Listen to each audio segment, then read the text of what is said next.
Para quem nós iremos, se só tu tens a vida eterna? Quem sou eu? Quem somos nós? Sem a graça do nosso Deus em nossas vidas. E é aí que você, ao mesmo tempo que você tem um vislumbre da grandeza de Deus, você também tem um vislumbre que você é pó. Mas Deus não me rejeita porque eu sou pó. Muito pelo contrário. Ele diz: a minha graça te basta. Do que mais que eu preciso? É da graça. Isso é paixão, isso é primeiro amor, isso é vida de adorador. A religiosidade, por melhor que ela seja, ela não me dá isso. Olha para o livro de Apocalipse, os primeiros capítulos ali, quando o Senhor fala com a igreja de Éfeso, uma igreja séria, uma igreja trabalhadora, uma igreja que não levava a vida de barriga, não, de qualquer jeito. E ele disse: eu tenho uma coisa contra você. Você deixou o primeiro amor. Vocês estão entendendo? A nossa seriedade, a nossa disciplina não é maior do que a nossa paixão por Ele. Você entende? A ficha caiu ou não? Porque do ponto de vista natural, a gente se apega à religiosidade, isso faz parte do homem. Olha a quantidade de religiões que nós temos na terra. Essa coisa mística, para o qual a gente se volta com tanta facilidade. Mas se nós não nos voltarmos para aquele que tem a vida eterna, a gente se perde. Mesmo com a melhor religião que você possa ter. Por isso que esta igreja é cristocêntrica, é uma pessoa, não é uma placa, não é uma frase de efeito, não é um nome bacana, é uma pessoa. E nós estamos apaixonados por Ele. Aleluia! Você pode se levantar e levantar a sua mão direita para Deus e falar assim: Pai, eu amo aquele que o Senhor enviou para mim. Eu amo o Senhor Jesus Cristo, o Deus da minha vida. Aleluia. Glória a Deus. Deus te abençoe. Aleluia. Vamos lá. Nós temos uma missão e vamos cumprir essa missão, ok? Só me organizando aqui. Durante o mês de setembro nós estamos falando da realidade do inferno, mas não segundo uma opinião de homens, mas o que a Bíblia diz. É disso que nós estamos falando, tá bom? E hoje, dando sequência, continuando o assunto, nós vamos falar do trono branco, o julgamento do grande trono branco. Quem vai estar lá? O que vai acontecer ali? E o destino de quem estiver ali. É disso que nós vamos estar falando. Isso é bíblico, é doutrina bíblica bem estabelecida. E a passagem que fala do trono branco está ali em Apocalipse capítulo 20, do versículo 11 ao versículo 15. Ok? Libera o primeiro slide então, Stephanie, para a gente... Hoje nós vamos... O aroma do ozônio hoje vai entrar aqui nesse lugar. Oh, glória a Deus, aleluia. e não é na minha força, porque na minha força não sai nada. Ok? O que é o trono branco? O que vai acontecer ali? Quem vai estar ali? E o destino de quem estiver ali. Ok? O próximo. Nós vamos reforçar um pouco daquilo que nós falamos domingo passado. O mais importante é a salvação. E a salvação é hoje, é aqui, agora, o tempo da tua oportunidade, o tempo que você está vivo sobre a terra. Esse é o tempo. Distração fala da gente olhar para outro lugar, ou para outra pessoa, ou para outra coisa, e não olhar para a mensagem do Evangelho. E vemos que não puderam entrar por causa da sua incredulidade. A resposta daquele que vai para o inferno foi: não estou interessado no Evangelho de Cristo. Não estou interessado na Bíblia. Não tenho tempo para isso. Eu tenho outras coisas para fazer. Durante muito tempo da minha vida, eu era apaixonado por uma latinha de cerveja. Não era apaixonado pela Bíblia. Aí você troca a latinha de cerveja, põe aquilo que tem acontecido ou que aconteceu na tua vida. Então veja bem, incredulidade é uma resposta, é uma atitude. Deus mandou pregar o Evangelho para que haja testemunho. E o testemunho vai pesar contra aquele que ouviu. E a resposta que você deu é o que vai pesar na balança. Ok? E todos podem observar, ouvir e ver o testemunho da glória de Deus. A própria natureza prega. Mas o instrumento maior da grande comissão é a igreja. Sou eu, é você. Amém? Próximo slide. Vamos trazer alguns textos bíblicos para ficar bem fundamentado. Quando eu falo julgamento dos ímpios mortos, é porque trono branco é para isso. Tá bom? Mas a gente tem que entender que todos vão ter que comparecer diante do juiz. Todos. Seja crente, seja incrédulo, seja vivo ou seja morto, todos terão que comparecer diante de Jesus Cristo, o Galileu, o Nazareno, o Filho unigênito de Deus. Deus não levou em conta os tempos da nossa ignorância. Longânimo.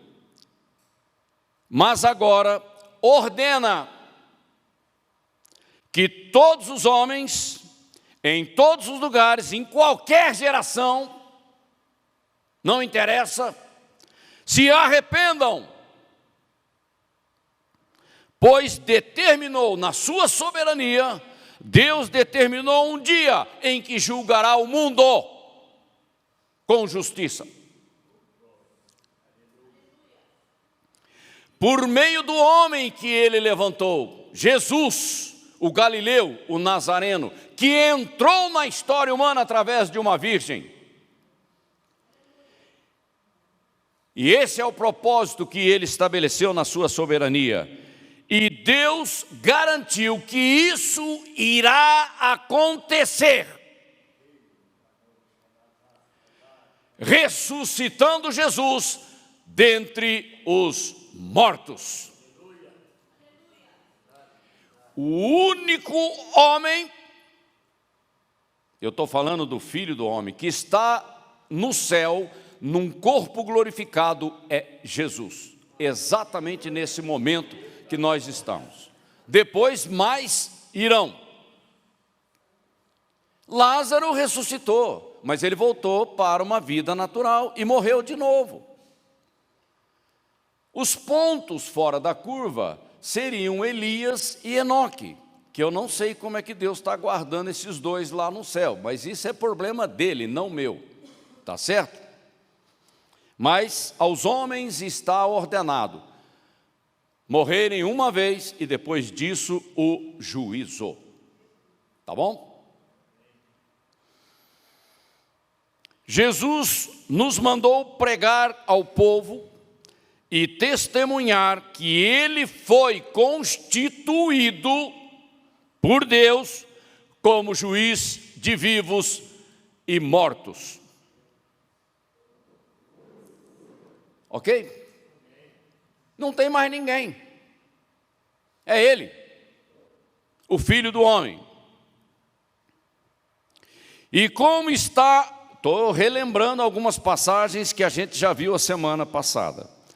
E como está ordenado aos homens morrerem uma só vez, vindo depois o juízo, assim também Cristo, oferecendo-se uma só vez para levar os pecados de muitos, a primeira vinda, a cruz do Calvário. Ele aparecerá uma segunda vez, o mesmo, não por causa mais do pecado, já não é mais, o pecado, o preço já foi pago, ele não vai fazer isso de novo, é uma única vez, Hebreus deixa isso muito claro, mas ele virá para a salvação daqueles que esperam por ele, amém, glória a Deus, Maranata, vem Senhor Jesus, é o arrebatamento, começando o ciclo da primeira ressurreição, grupos que Deus trabalha, você tem que entender os fundamentos da doutrina, para você não se confundir, então, nós que somos salvos, justificados em Cristo, amamos a sua vinda e aguardamos a vinda daquele que nos comprou. Aleluia! Aleluia! E agora eu sou parte do corpo de Cristo e ele vem para resgatar o corpo que ele comprou para si mesmo, para a glória de Deus Pai. Deus está trazendo assim maturidade no meu entendimento teológico. Não é fácil, gente. Tem certas coisas que a gente enrosca na vida, e eu estou falando de coisas abstratas, quando você estuda a Bíblia, mas que chega uma hora que Deus fala, Ney, chegou o ponto, chegou o dia, chegou a hora, agora eu vou abrir o teu entendimento. Né? Sexta-feira eu fiquei muito feliz, né, Tânia? A gente teve uma reunião maravilhosa na sexta e a gente discutiu coisas abstratas acerca da soberania de Deus, que não é muito discutido na igreja, porque é um assunto complexo, mas o negócio rolou bem na nossa reunião, porque nós temos que entender quem Deus é, o que Ele fez e faz por nós e o que Ele fará, para que a gente não saia por aí pregando coisa que difama Deus. Tá bom? Assuntos muito abstratos, mas que nós temos que ter entendimento. Próximo slide. Aí a gente tem o espírito da morte, graficamente uma imagem, só para representar. O salário do pecado é a morte. Não tem possibilidade de mudar isso. O salário do pecado é a morte. Morte física e morte eterna. O pecado pode ser agradável no começo. Seja o adultério, seja a impureza sexual, seja a cocaína, seja lá o que for, não me interessa, é tudo a mesma porcaria. Tá certo? Ele pode ser agradável, satisfazer os desejos da carne, mas o preço será desastroso na vida daquele que vive em pecado. Nós estamos sempre no tempo de urgência, qualquer geração, porque todos vão morrer. E antes da morte é o tempo da oportunidade. E agora, ainda mais, quando nós estamos nos aproximando do fim desta era, a era da graça, a urgência aumenta de nível por causa da proximidade do arrebatamento. E o cenário que está sendo preparado para o anticristo, para a tribulação de 7 anos. A urgência aumenta, gente. Se os satanistas estão apressados, a igreja está o quê? Dormindo? Não é possível. Os satanistas estão todos arrepiados, porque eles sabem que tem uma agenda. O próprio diabo sabe que o tempo está ficando curto para ele. E a igreja? Hoje tem culto? Hoje eu vou pescar. Hoje eu vou jogar futebol com meus amigos. Nós estamos ficando loucos? Eu preciso trabalhar, eu tenho conta para pagar. É? Vocês estão vendo o espírito que vem dominando o coração das pessoas? Não é o espírito do adorador que se prostra diante de Deus e confia nele em todo o tempo. Mas, distraído pela vida, ele acha que ele é bom demais para ser salvo. Está enganado. Não há mérito em algum em nós para garantir a nossa salvação. A nossa salvação é pela graça mediante a fé. Ok? E confrontar é preciso porque alguém tem que dar uma resposta no tempo da urgência. A igreja tem a obrigação de confrontar o pecado, porque alguém vai ter que dar uma resposta diante de Deus enquanto está vivo. Então aqui no púlpito não é lugar para passar pano. E nem eu fui levantado por Deus como um marqueteiro. Eu sou um profeta, nós somos um profeta. Nós temos um espírito de profecia, porque nós confrontamos a mentira, nós confrontamos a distração, nós confrontamos o pecado e o engano na vida das pessoas, porque senão elas vão para o inferno.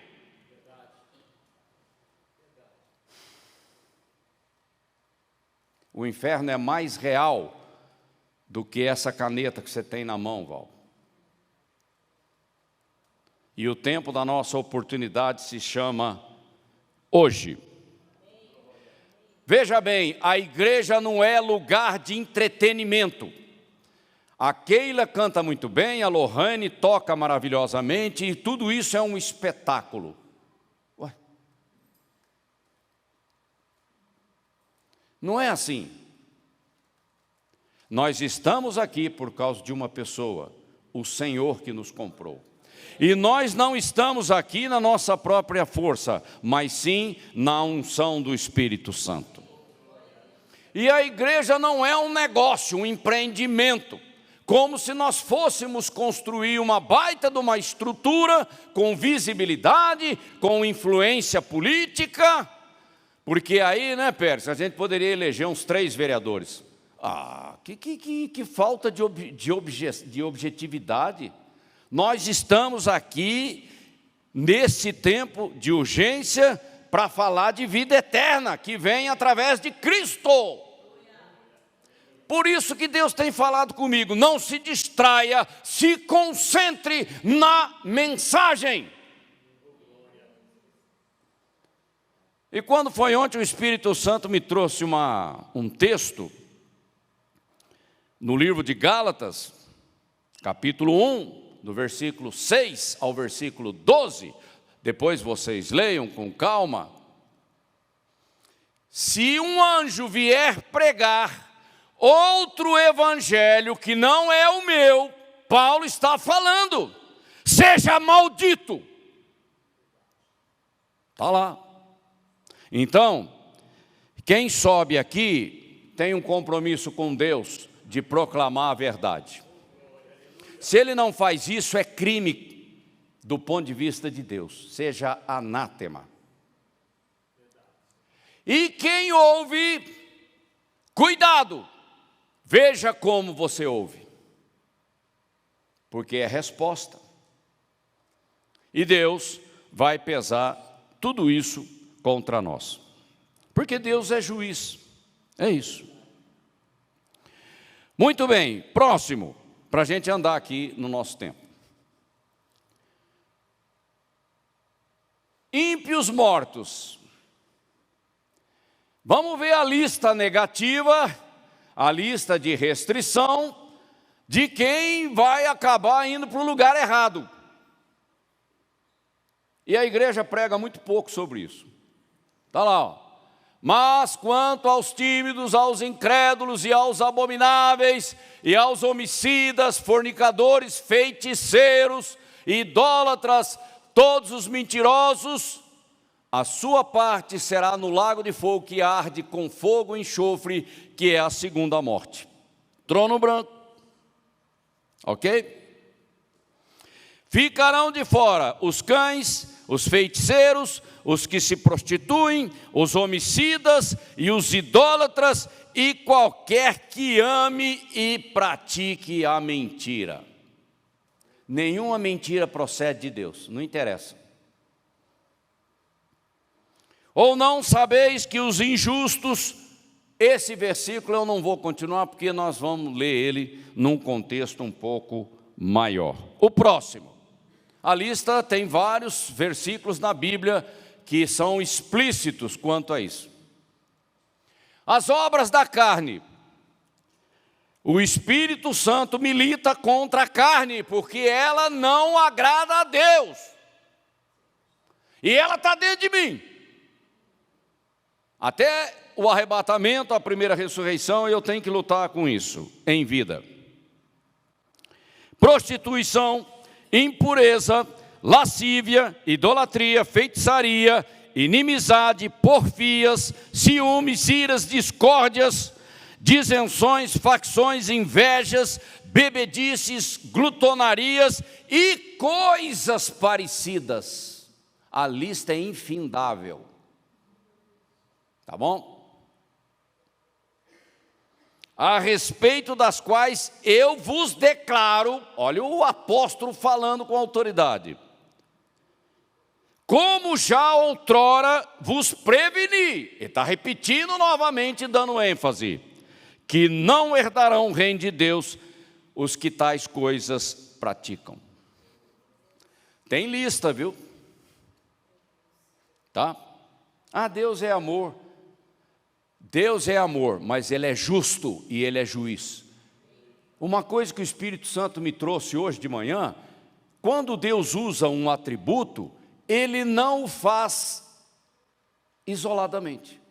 Deus é um ser holístico, íntegro, integral, e quando Ele usa um atributo, todos os outros atributos estão envolvidos, porque Deus é assim e Ele não pode ser diferente.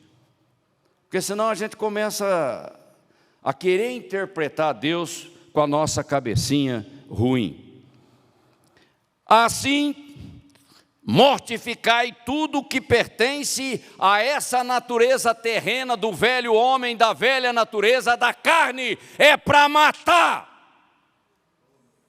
Não é para passar pano, é para matar. Nós estamos precisando de mais gente como João Batista na igreja. Tá muita gente assim, sabe? Tá. Não funciona. Tá certo? Nós temos que bater, porque a carne não presta e não consegue agradar a Deus. Imoralidade sexual, impureza, paixão, desejos maus e a ganância, que é a idolatria, é por causa de coisas desse tipo na minha vida, é que vem a ira de Deus, porque eu sou filho da desobediência. Amar a Deus é obedecer. Crer em Deus é obedecer.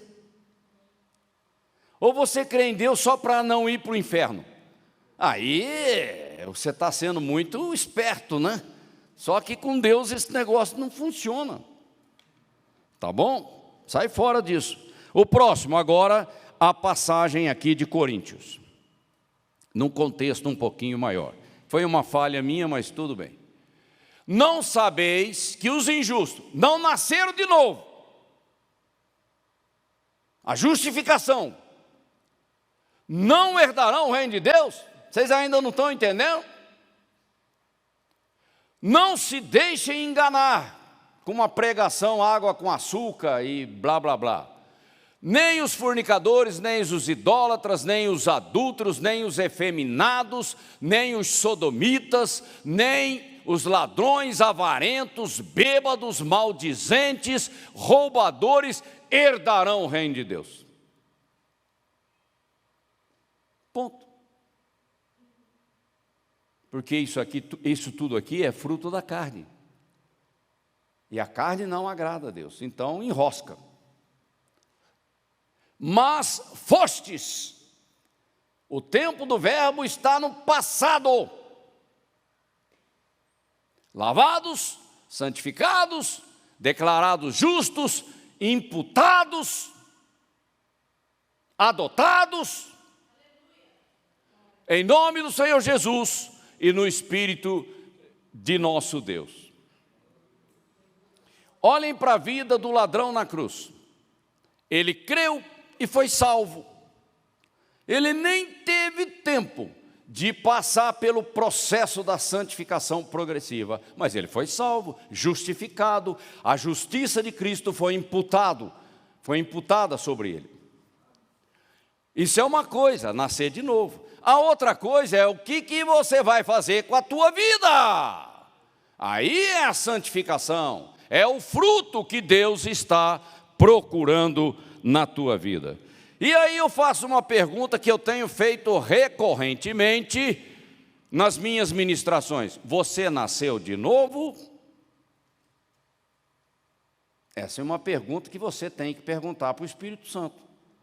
Não é para o pastor. O pastor não está aqui para isso. Eu olho para a tua vida e vejo os frutos. E alguma coisa acende lá no meu entendimento. Mas eu não fui levantado para condenar ninguém. E a Bíblia diz que o Espírito Santo testifica com o meu espírito que eu sou filho de Deus, que eu nasci de novo.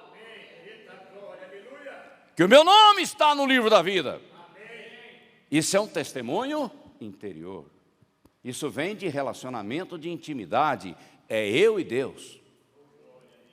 Tá bom? Agora, se você nasceu de novo, cadê os frutos? Hein, Lucas? Cadê os frutos? Cadê os frutos? Jesus disse: sem mim nada podeis fazer.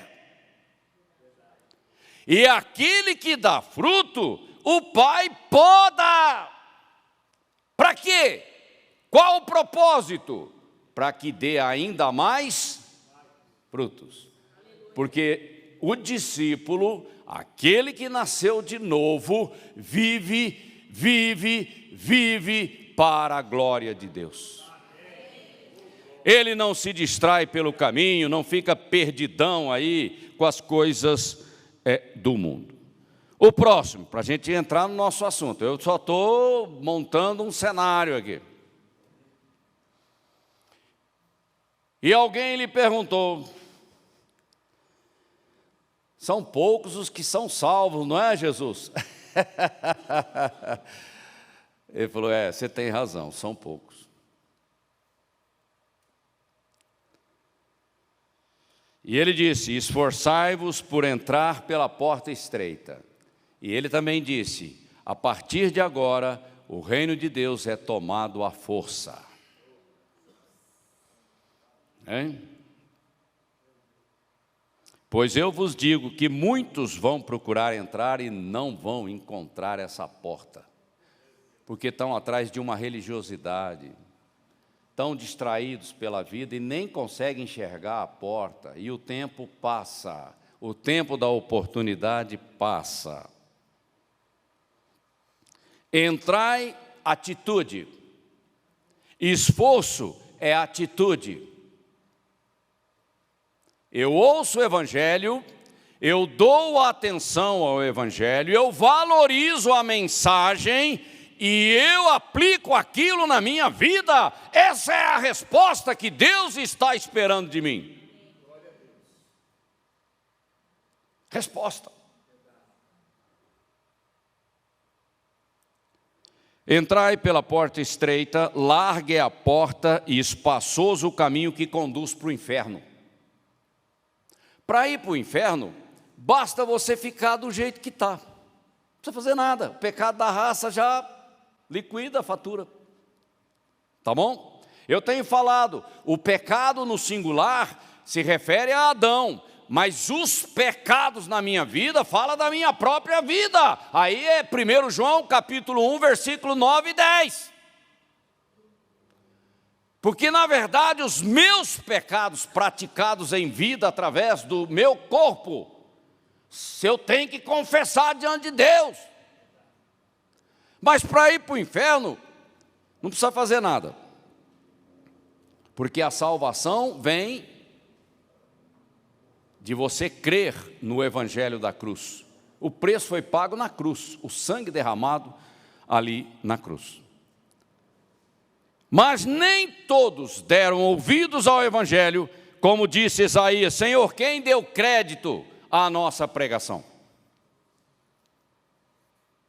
Quantas vezes eu ouvi o Evangelho e não estou nem aí com esse negócio. Deus é longânimo, Ele tem paciência, mas uma hora a casa cai. E ali em 2 Tessalonicenses, capítulo 3, versículo 12, falando de homens maus, Paulo diz: a fé não é de todos. Não é mesmo. Às vezes na tua casa só tem você crendo em Deus, o resto está tudo perdido. Resposta. E todos podem responder no tempo da sua oportunidade. É isso. E que resposta nós estamos dando? Essa é a questão mais importante. Vamos fazer um remember para a gente entrar no trono banco.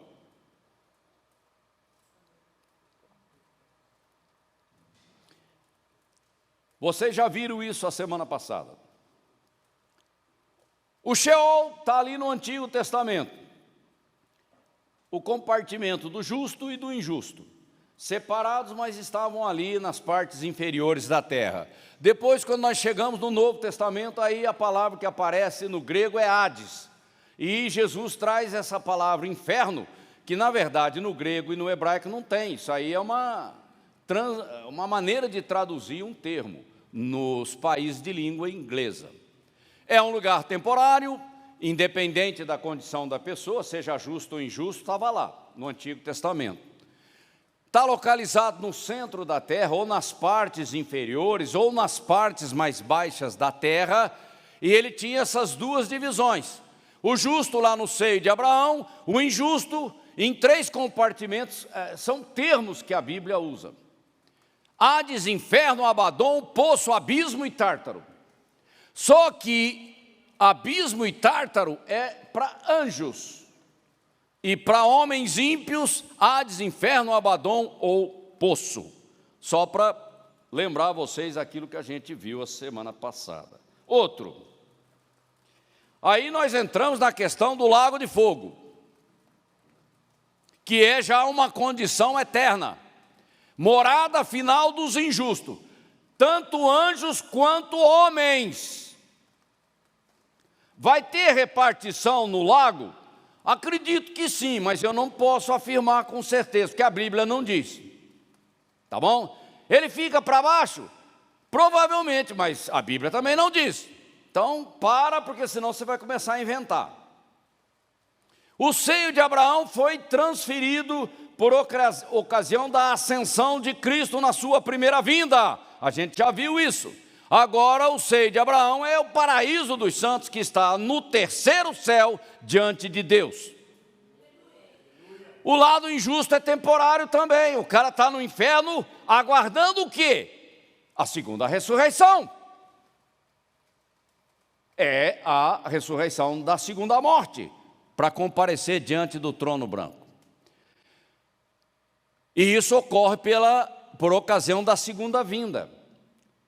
Não é da primeira, é da segunda vinda visível, porque nós estamos falando de homens, de nações. Nós não estamos falando de arrebatamento, é diferente. O lugar eterno de homens ímpios será o lago de fogo, e dos anjos também será o lago de fogo. Vai ter compartimentos no lago de fogo? Provavelmente, mas eu não posso afirmar ou estabelecer um dogma, tá bom? Fica quieto, aquilo que a Bíblia não diz não nos interessa. Ou interessa? Hein, Adão?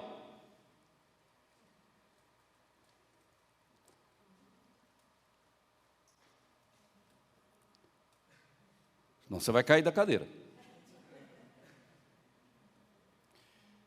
Eu não posso falar aquilo que a Bíblia não diz. Eu posso especular, mas... Então eu paro, tá bom? Ok. Outro slide. O lugar dos mortos, só fechando esse remember. O lugar dos mortos no Antigo Testamento é uma condição. O lugar dos mortos hoje, onde nós estamos, tá ok? É o nosso tempo. A ascensão de Cristo faz a transferência do seio de Abraão. Os mortos em Cristo estão no paraíso dos santos. Eu contei a respeito da minha mãe, domingo passado, está no terceiro céu. E os ímpios estão no inferno, sofrendo, esperando a segunda ressurreição, que vai acontecer depois do milênio. Senão a gente se perde nessa questão do entendimento doutrinário. E o lugar dos mortos no futuro, após a segunda vinda visível em poder e grande glória, após a tribulação de 7 anos. Eles estão no inferno aguardando a segunda ressurreição. O lago de fogo é o destino eterno de homens pecadores, também é o destino de anjos caídos,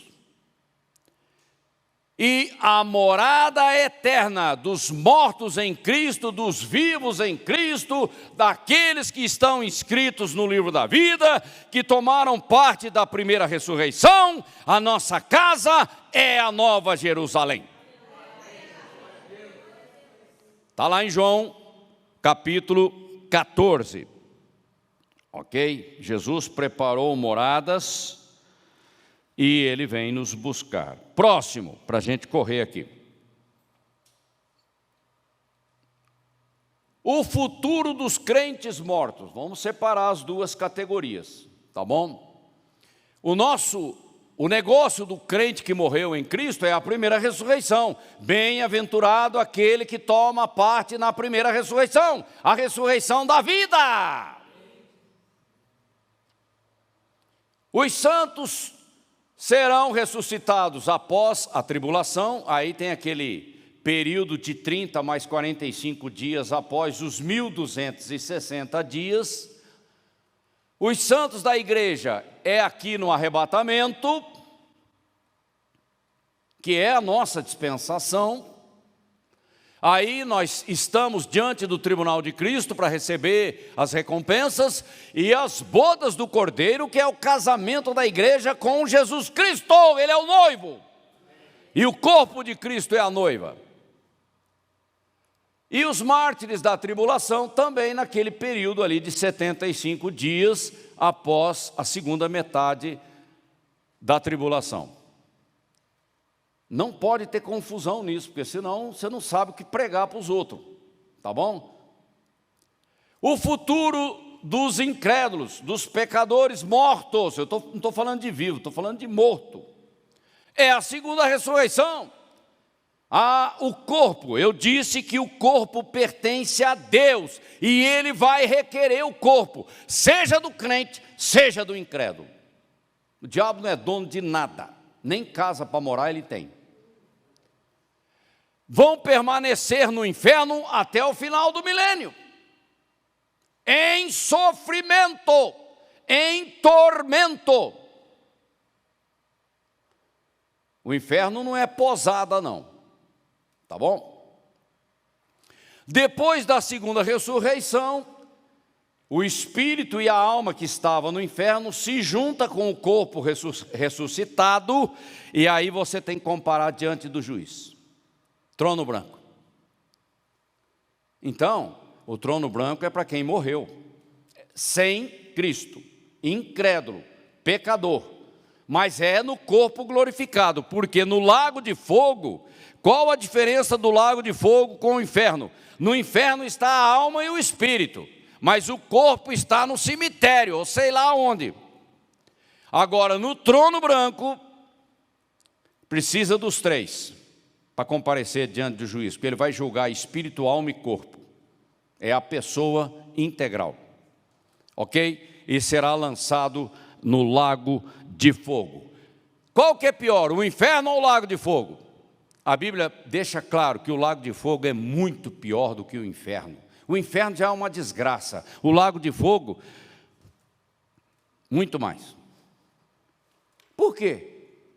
Porque você respondeu errado quando ouviu a pregação do Evangelho.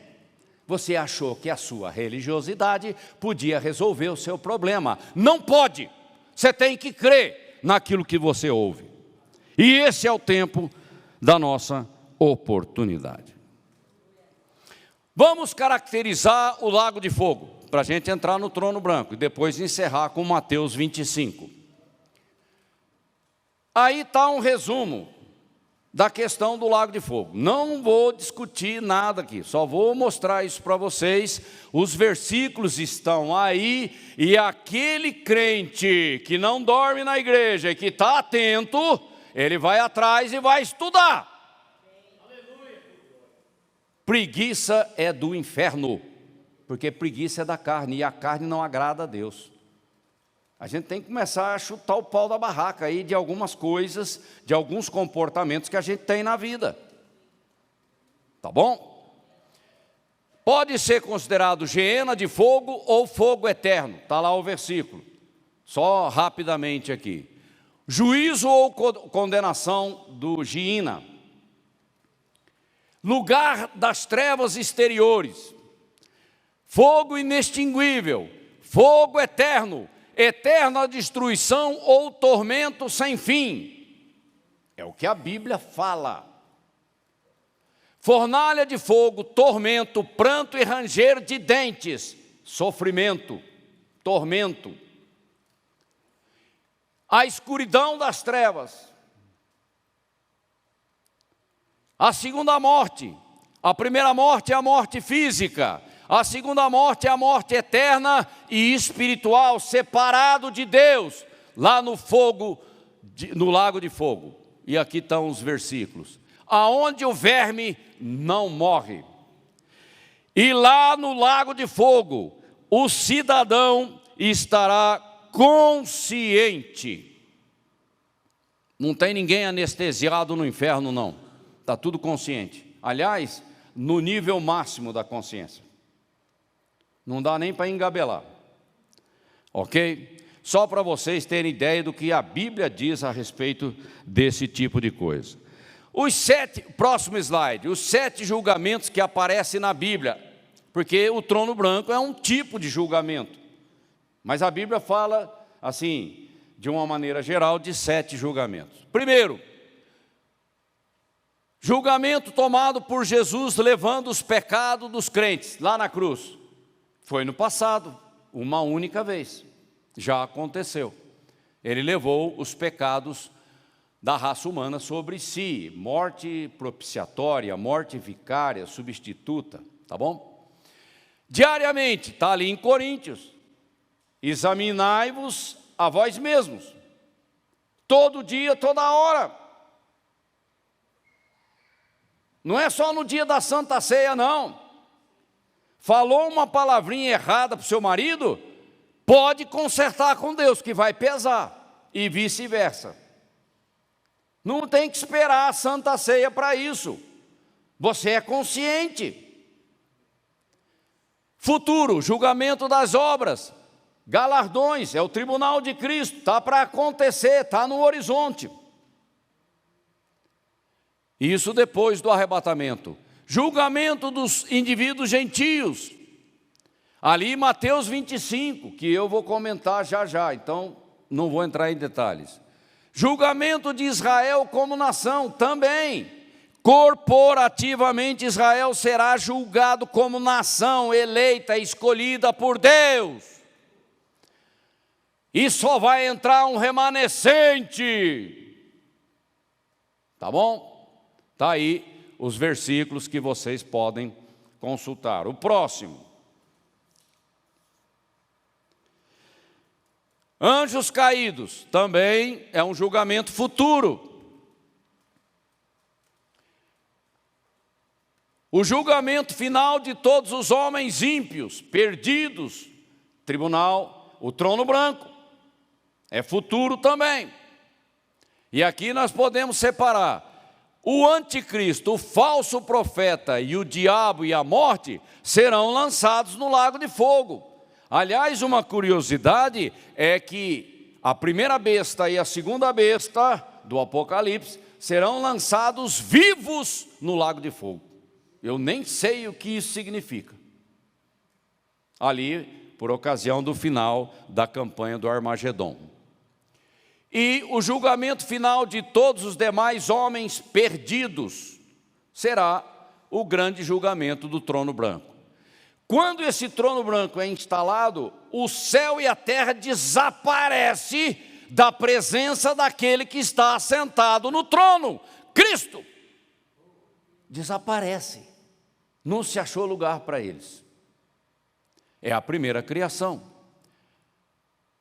E isso acontece depois do milênio, antes do estado eterno.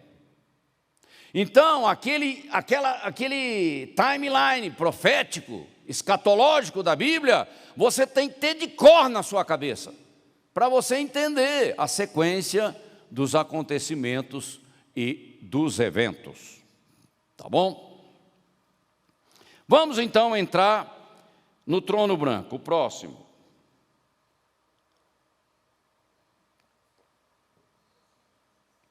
E esse PDF está disponibilizado na rede, ok? Depois você pode olhar com calma. Vamos lá com calma, que é o assunto nosso hoje aqui.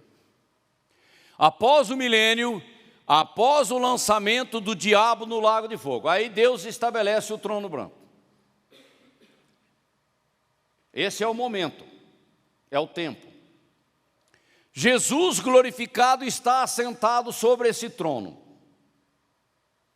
É Ele, o Filho do homem. O céu e a terra somem da presença dEle. Sabe por quê? A primeira criação foi manchada pelo nosso pecado. E Ele é santo.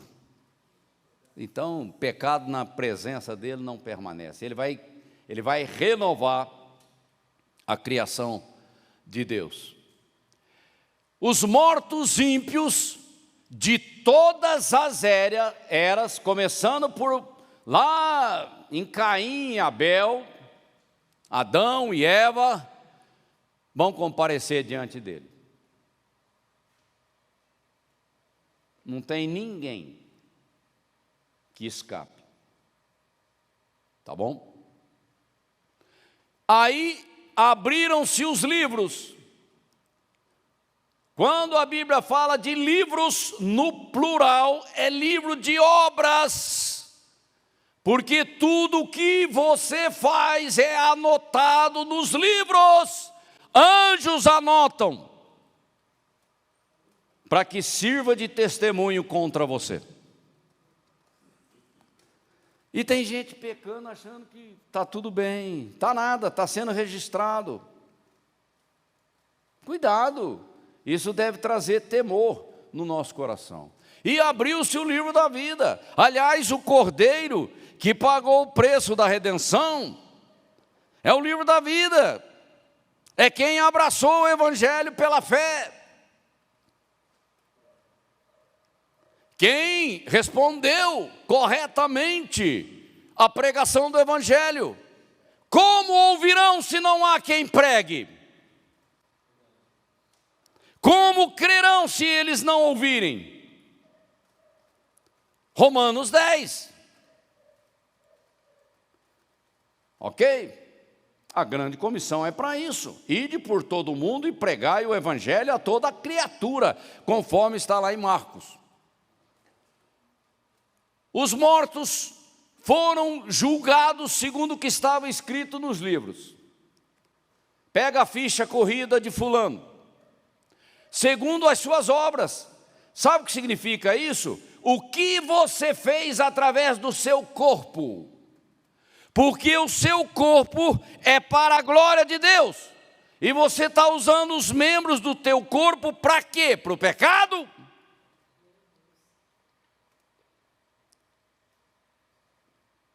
E não é só ações, mas são pensamentos, são motivações, intenções, imaginações. Deus julga tudo.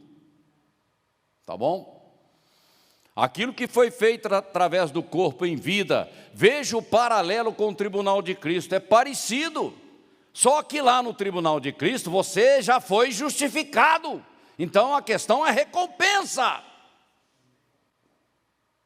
E essa recompensa tem níveis, em função daquilo que você fez para Cristo. É lógico. Mas não é a salvação. É o serviço. Só que aqui no trono branco, não é recompensa, é condenação. O nível da condenação, o tamanho da fornalha, será em função das obras. Então tem diferença. Uns vão queimar mais e outros talvez um pouco menos. Mas todos estarão perdidos por toda a eternidade. O mar deu os mortos que nele havia. Eu já disse, cada corpo que entra na terra é de Deus. E Ele vai requerer cada um. O mar dá uma ideia de que alguém sumiu. Alguém foi incinerado. Alguém desapareceu. Isso do ponto de vista do homem, mas de Deus não. Ele sabe onde está. E Ele vai requerer esse corpo. Vai comparecer diante do juiz. Tá bom? A morte e o inferno também foram lançados no lago de fogo. Está lá, depois do trono branco, lá no último versículo, se não me engano, 15, do Apocalipse 20. As almas que estavam lá no inferno ressuscitaram e compareceram diante do trono branco. Então, aquele inferno, você pode entender duas coisas. Ele está vazio, então joga ele no lago de fogo, porque não serve para mais nada. No estado eterno, ninguém vai para o inferno. Ou dá a entender que tudo aquilo que estava lá teve que comparecer diante do trono e ser jogado no lago de fogo. Você pode ter essas duas percepções. A morte é o último inimigo a ser vencido. E a morte entrou na história do homem por causa do pecado. Mas como no estado eterno isso não vai ter mais, então vai tudo para o inferno, vai tudo para o lago de fogo. Ok? Continuando aí o julgamento do grande trono branco, para a gente já partir para o nosso finalmente aqui. Foram julgados cada um, ímpios mortos, segundo as suas obras. E lá não tem esse negócio de terceirizar. Tipo, Adão, olha a mulher que o Senhor me deu. Não vai ter esse tipo de coisa. Ah, a culpa é da serpente. E assim a gente vai justificando e terceirizando. Não, lá é você e Deus, e acabou a conversa. Não vai ter ninguém ali para te dar um amparo. E diante dos olhos de Cristo, nada está oculto. E ele ainda levanta os livros e fala, olha aqui, ó. Está tudo aqui, eu não estou inventando. E você não vai poder falar nada. A morte e o inferno foram lançados no lago de fogo, depois do trono branco. E aquele que não foi achado escrito, inscrito, registrado, encontrado no livro da vida do Cordeiro, não faz parte daqueles que Jesus comprou com o seu sangue. A família de Deus, a família dos salvos. Não importa o grupo, se é do antigo, se é o mártir, se é da igreja. Porque todos nós somos salvos pela fé. Você acha que não? Adão teve que crer em Deus. Noé teve que crer em Deus. Abraão teve que crer em Deus. E assim vai. Agora na igreja a revelação se abriu. O mistério da igreja, do corpo de Cristo, foi dado a Paulo. Então agora o horizonte abriu. O nível da revelação atingiu o máximo da revelação progressiva. Ok? O livro da vida é um tema muito interessante para a gente estudar. E a gente tem que tomar cuidado. Porque dependendo da sua posição teológica, calvinista, arminiano, balalá, balalá, você pode começar a inventar coisa. Eu tenho estudado muito nos últimos anos sobre essas coisas. Porque há muita confusão na igreja com relação a esses pontos de doutrina. Não é um assunto fácil, mas está na Bíblia. Tá bom? Outro slide. Ficou alguma dúvida do trono branco? O trono branco não é para os salvos. Tá bom? Lá é a segunda ressurreição, a segunda morte. Vamos ver então um assunto que aparece na Bíblia, em Mateus 25, e que as pessoas às vezes se confundem com o texto. Mateus 25 está depois de Mateus 24, né? É óbvio. Ok? Porque a sequência de assuntos tem a ver com Israel. Tem a ver com Israel. Vou falar mais uma vez, tem a ver com Israel, é um assunto judaico. Senão a gente começa a enfiar a igreja no meio disso. E não é bem por aí. Nós precisamos entender as coisas. Então vamos lá. Julgamento de vivos. Jesus vai trabalhar com vivos. Aqui não está falando de morto, não. Não tem ressurreição aqui. Das nações gentílicas antes do milênio. Quem é que vai entrar no milênio? Os sobreviventes. É disso que se trata.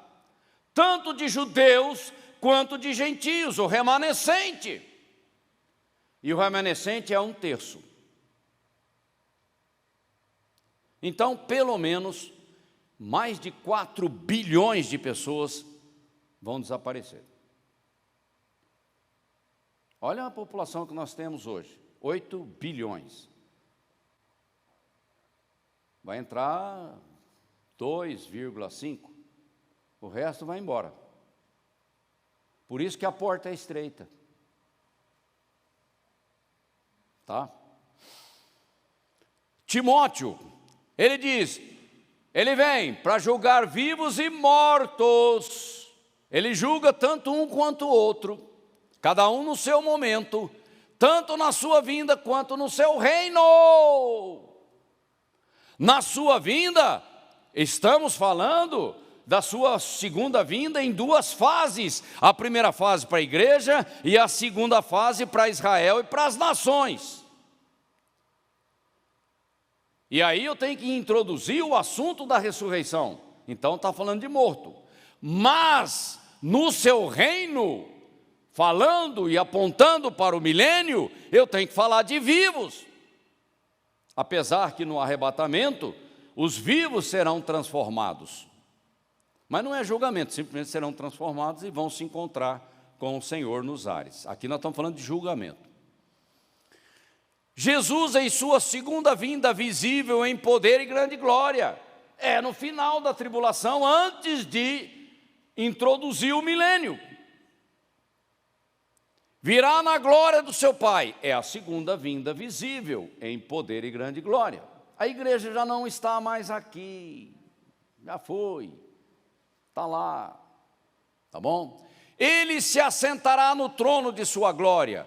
Está falando do seu reino milenar. Não é o trono dele, lá à direita de Deus, quando você vai para Apocalipse. Esse aqui é um trono de julgamento. Quem vai entrar no milênio e quem não vai. Sobreviventes, não tem nenhum morto aqui, senão a gente se confunde. Todas as nações da terra serão reunidas diante dele. Que lugar de Israel isso vai acontecer? Não sei. As pessoas às vezes sugerem, vai ser no vale e tal. Não sei, é tanta gente, é o mundo inteiro lá. Israel é pequenininho. Mas para Deus não é impossível, né? Sei lá. Ele reúne esse povo e julga. Apartará uns dos outros, como o pastor separa ovelhas de bodes. Remanescente fala dos sobreviventes em seus corpos naturais, que terão permissão para entrar no reino milenar. O resto será jogado no inferno. Vivo, sei lá, porque também não fala, você fala que vai jogar. A igreja não está aqui, gente, por favor. Ovelhas à sua direita. Por isso que eu sempre falo, levanta o teu dízimo com a mão direita, porque esquerda para Deus é maldito. Você não está entendendo ainda? Mão direita, a destra de poder, de autoridade de Deus, da verdade, da justiça de Deus. Ok? Ovelhas à sua direita, são os justos, vão entrar no milênio. Bode, à esquerda, malditos, não vão entrar. Simples assim. Os que estiverem à direita, vinde benditos de meu Pai, possuí a herança do reino que vos está preparado desde a fundação do mundo, porque quando Deus criou o céu e a terra, Ele já tinha tudo planejado. Aleluia. Desde a fundação do mundo, não é antes da fundação do mundo, que tem outra conotação. Quando a Bíblia fala antes da fundação do mundo, só tem um que pode ser o objeto dessa expressão: Cristo. Quem que estava aqui antes da fundação do mundo? Ele. Pré-encarnado, tá bom? Desde a fundação do mundo se refere à história do homem, à criação, e Deus colocou o homem ali na criação. Os que estiverem à esquerda, apartai-vos de mim, malditos. Jesus não pode falar maldito, mas ele fala. Ele pode falar com muita propriedade, tá bom? Apartai-vos de mim, malditos, para o fogo eterno, preparado para o diabo e os seus anjos. Foi preparado para o diabo e seus anjos, mas vocês deram uma resposta errada. Vocês preferiram seguir a mentira do que a verdade. Então, aguenta agora. Tormento eterno e vida eterna. O reino milenar vai ser um reino de renovação, de restauração do planeta Terra. Tormento eterno, simplesmente essas pessoas são jogadas no inferno, aguardando a segunda ressurreição. Aí depois vem o trono branco. Para encerrar o nosso assunto,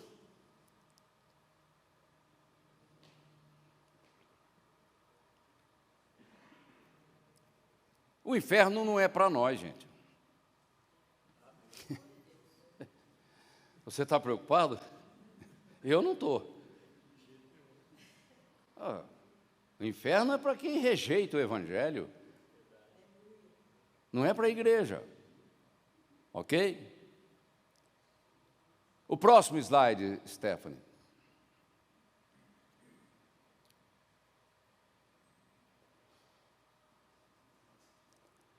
Só para a gente encerrar aqui o nosso assunto.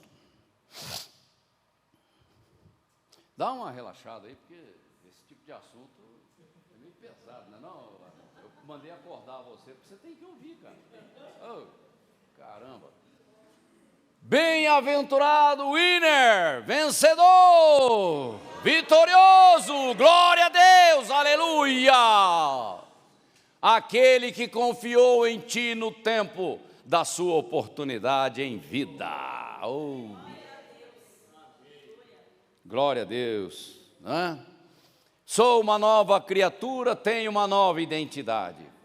Sou filho de Deus.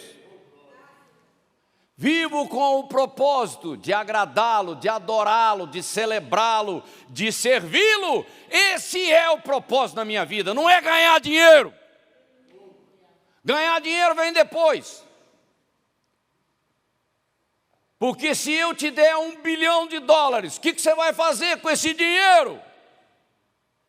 Então, a restauração do coração vem antes das outras coisas. Por isso que Deus olha primeiro para o nosso coração. Tá bom? Sou feliz com Jesus. Você pode se levantar e bater uma palma para o Senhor, fala: eu sou feliz contigo, a minha vida é uma bênção, é um manancial de bênção, eu sou a noiva de Cristo, eu vivo pela fé, a tua graça tem me sustentado todos os dias, e a alegria da tua salvação é a minha força, e eu não ando na sabedoria do homem, mas eu ando no rema do Espírito Santo. Pois Deus nos salvou e nos chamou com uma santa vocação, não em virtude das nossas obras, mas em função da sua própria determinação e graça. Oh, glória a Deus! O plano eterno da redenção. Esta graça nos foi outorgada em Cristo Jesus, é nele. Desde os tempos eternos, antes da fundação do mundo, Deus já estava tudo pronto. Aleluia! Esse Deus é tremendo. E que nesses dias Ele se manifestou através de Cristo. Tudo isso se manifestou diante de nós. Cristo, nosso parente remidor, entrou na nossa história.